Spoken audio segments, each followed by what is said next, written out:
संतोषो निज देश हमारा, संतोषो निज देश हमारा, संतोषो निज देश हमारा। जहाँ जाय फिर हंस न आवे, भव सागर की धारा। जहाँ जाय फिर हंस न आवे, भव सागर की धारा। संतोषो निज देश हमारा, संतोषो निज देश हमारा। सूर चंद्र नहीं तहाँ प्रकाशित, नहीं नभ मंडल तारा। सूर चंद्र नहीं तहाँ प्रकाशित, नहीं नभ मंडल तारा। उदय नयस्त दिवस नहीं रजनी, उदय नयस्त दिवस नहीं रजनी। बिन ज्योति उजियारा। संतोषो निज देश हमारा, संतोषो निज देश हमारा। पांच तत्व तीन गुण तहाँ नाही, नहीं तह सृष्टि पसारा। पांच तत्व तीन गुण तह नाही, नहीं तह सृष्टि पसारा। तह न माया कृत प्रपंच यह, तहाँ न माया कृत प्रपंच यह। लोक कुटुंब परिवारा। संतोषो निज देश हमारा, संतोषो निज देश हमारा। क्षुधा तृष्णा नहीं शीत उष्ण तहाँ, सुख दुख को संचारा। क्षुधा तृष्णा नहीं शीत उष्ण तहाँ, सुख दुख को संचारा। आधीन व्याधि उपाधि कछु नाही, आधीन व्याधि उपाधि कछु नाही। पाप पुण्य विस्तारा। संतोषो निज देश हमारा, संतोषो निज देश हमारा। ऊंच नीच कुल की मर्यादा, आश्रम वर्ण विचारा। धर्म अधर्म तहाँ कछु नाही, धर्म अधर्म तहाँ कछु नाही। संयम नियम चारा। संतोषो निज देश हमारा, संतोषो निज देश हमारा।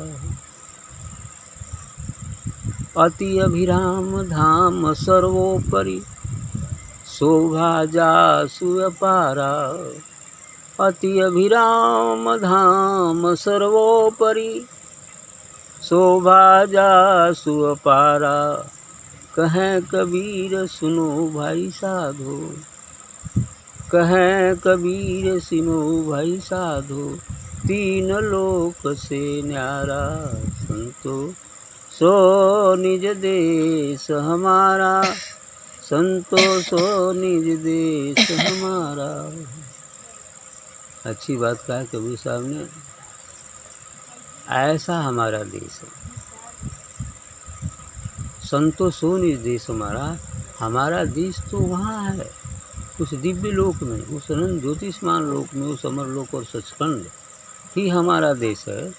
इसलिए कहते हैं कि संतोषो निज देश हमारा, कि वह हमारा देश है जहाँ जाए फिर हंस न आवे, भव सागर की धारा।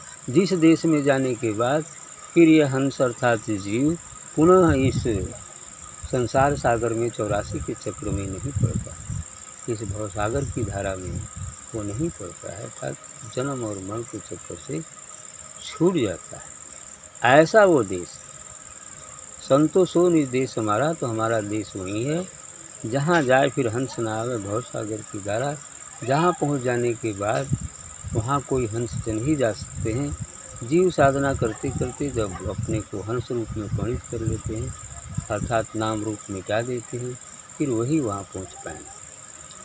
तो जहाँ जाए फिर हंस न आवे, भव सागर की धारा।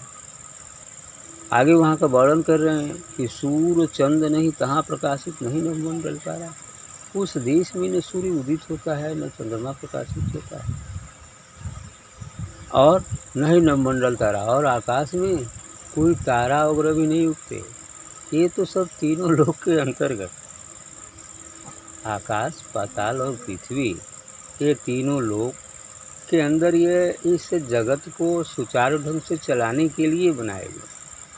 और हमारा देश तो इन तीनों लोकों से परे है, त्रिकुटी से परे है, शून्य मानसरोवर और अमरलोक में वहाँ जाना है हमारा देश वही।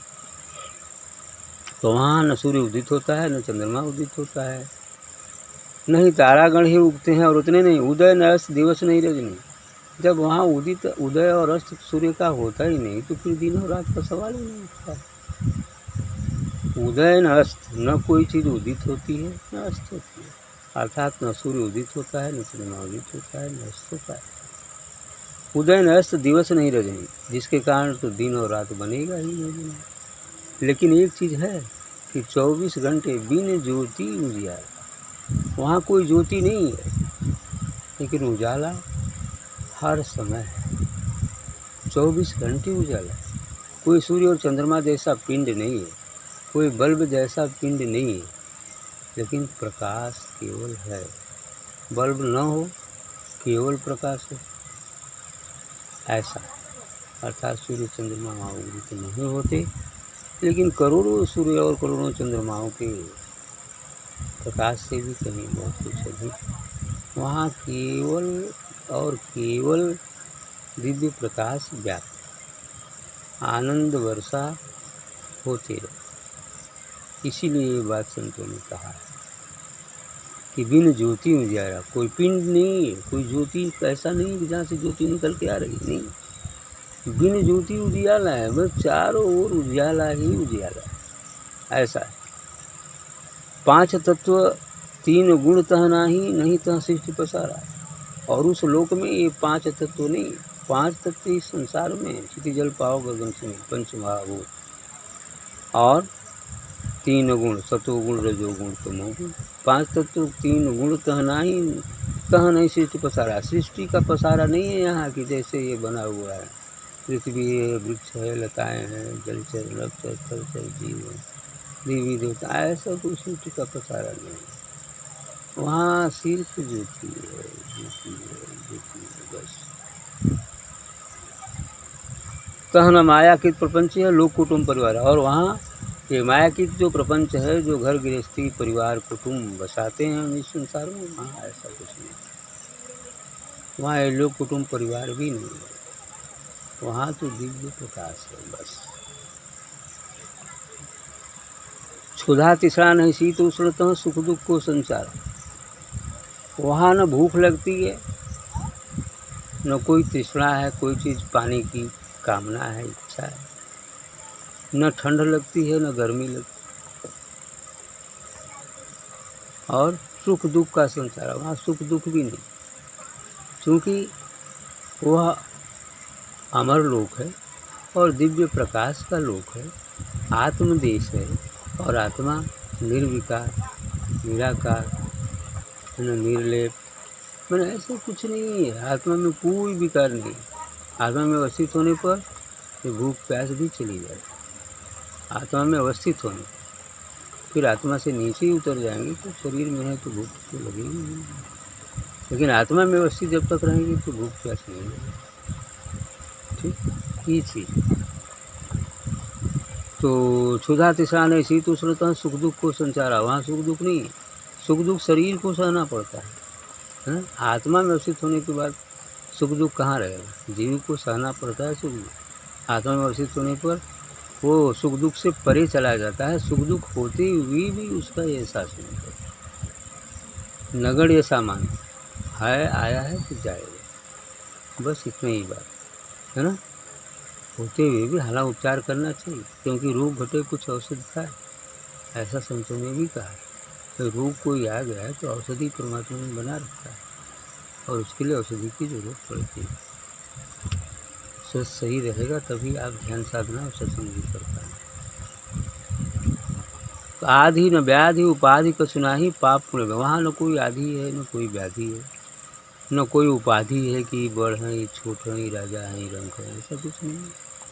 वहाँ तो बस केवल और केवल सब हंस जने है ना, सब संस्थ व्यक्ति ही है, आत्मा में ही स्थित है। आदि न व्याधि उपाधि को चुना ही पाप पुण्य विस्तारा। वहाँ न कोई पाप है न कोई पुण्य है। ये पाप पुण्य धर्म अधर्म ये संसार में, वहाँ पाप पुण्य धर्म अधर्म नहीं। आत्मा तो निराकार है, द्वैत रहित है, अब उसमें पाप पुण्य कहाँ से आएगा। आदि न व्याधि उपाधि को चुना ही पाप पुण्य विस्तारा। ऊंच नीच कुल की मर्यादा आश्रम वर्ण विचारा।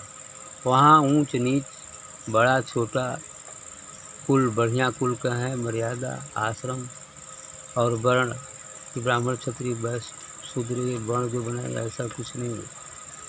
कोई जो संसार की चीज़ है वो बिल्कुल वहाँ कुछ नहीं है। वहाँ है तो केवल आत्मा है, एक नूर है, एक प्रकाश है, बस और कुछ नहीं है। आश्रम वर्ण विचार ये सब समाप्त हो गया। धर्म अधर्म कहाँ कछु नाही संयम नियमाचार। वहाँ न कोई धर्म है न अधर्म है, न कोई संयम है न कोई नियम है, क्योंकि संयम नियम और धर्म अधर्म से परे जा चुका है। जहाँ धर्म होता है वहाँ अधर्म भी होता है, और जहाँ अधर्म ही है तो वहाँ धर्म भी होता है। जहाँ दिन होता है वहाँ रात भी होती है, और रात है तो दिन भी होगा ही।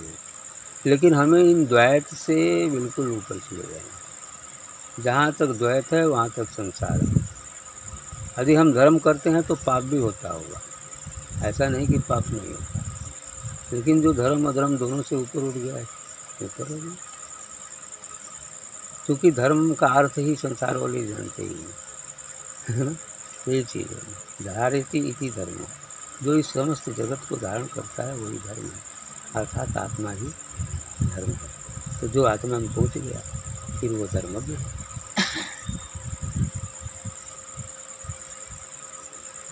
तो अति अभिराम धाम सरोपर शोभा जासो पार। कह रहे हैं कि अति अभिराम अति सुंदर है, कहने में आता ही नहीं कि कितना सुंदर है। बस उसको कहकर इतना छोड़ दिया, रसई वास, बस वो केवल एक रस है, एक आनंद है जो अनुभव किया जाता है। इसलिए कह दिया यति अभिराम धाम सरोपर, सबसे ऊपर ही धाम है, सबसे ऊपर है ये सचखंड, ये आत्मलोक।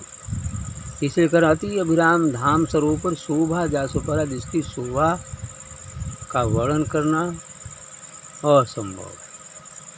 चाहे जितना वर्णन कर लिया जाए फिर भी कम है, और उसका वर्णन करते करते तमाम वेद वेदांत शास्त्र उपनिषद पुराण बाइबिल तमाम रामायण गीता तमाम चीज़ें मिल गया। क्या वर्णन हो गया उसका? नहीं हुआ, ठीक, कोई वर्णन नहीं। यही चीज़ इसलिए कहा गया कि उसका जासु अपारा, उसका वर्णन करना अपार है, जिसका कोई पार पार नहीं, अनंत है, असीमित। कहें कबीर सुनो भाई साधो तीन लोग से नहीं। तो ये तीनों लोग जो आकाश पाताल और पृथ्वी है, इन तीनों लोक और 14 गुण से वो परे है। वो लोक ही अलग है, वो है शून्य अमर लोक, वो सचखंड। ठीक।